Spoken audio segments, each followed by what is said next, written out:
Simon breathed a sigh of relief and walked back to his car. Finding that house had not been easy. If he'd taken any longer, he would have delivered the pizzas late, which would not have left a favourable impression with the first-time customer. He would also have broken his employer's on-time guarantee. Depending on what sort of mood the customer had been in, that could mean anything from annoyed grumbling at the door to a formal complaint. His boss, Mr. Edwards, was a good guy, so he'd have asked Simon about the complaint before deciding what to do. Since Simon had never missed a delivery before, the worst he could expect was a warning to do better. Still, it wouldn't have felt nice, and he needed this job. He couldn't afford to lose it when his family was counting on him. Sure, being a delivery boy wasn't the most glamorous job in the world, but a job was a job. Besides, there wasn't exactly a surplus of awesome jobs for 19-year-olds who were still in university. People in his situation had to take whatever jobs they could get, and delivering food was easier than digging ditches. Fortunately, the customer hadn't made a fuss. In fact, they looked at him as though he was the greatest thing since sliced bread. The second the front door had opened, a trio of young kids had catapulted into him. "It's the pizza guy!" they'd screamed. "It's the pizza guy!" He'd somehow managed to keep his balance, and the frazzled woman who'd shambled forward to pay for the pizzas had thanked him and muttered something about her sister strangling her when she found out she'd let the kids try coffee before bedtime. Simon had been hard-pressed to keep a straight face. Young kids and coffee? No wonder the woman was so exhausted. As he unlocked his car and settled into the driver's seat, his phone rang. He glanced at the number. It was Mr. Edwards. He hoped it wasn't anything serious.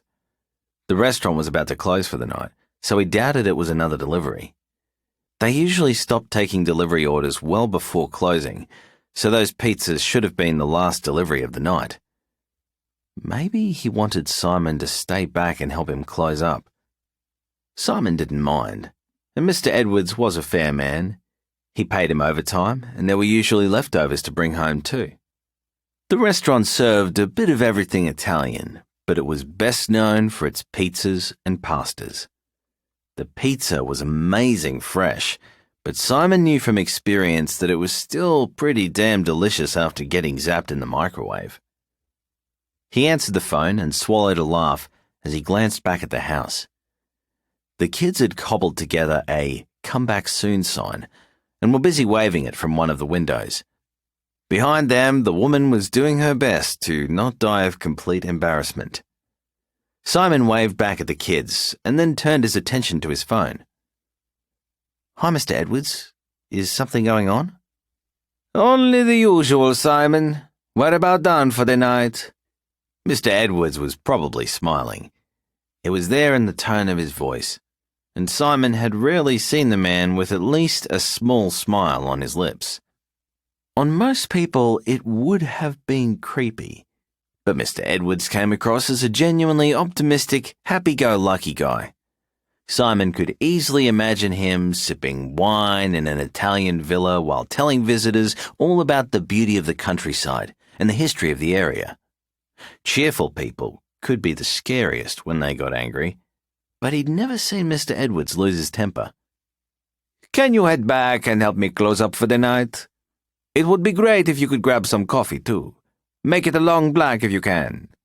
Mr. Edwards paused. "You're not driving, are you? I know there's not a lot of traffic at this time of night, but you should be careful." "No, Mr. Edwards. I just got back to my car after making the last delivery." He had to stifle another laugh.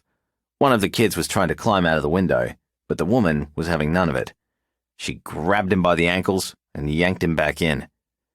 Coffee was definitely not the drink of choice before bedtime if you wanted kids to actually sleep.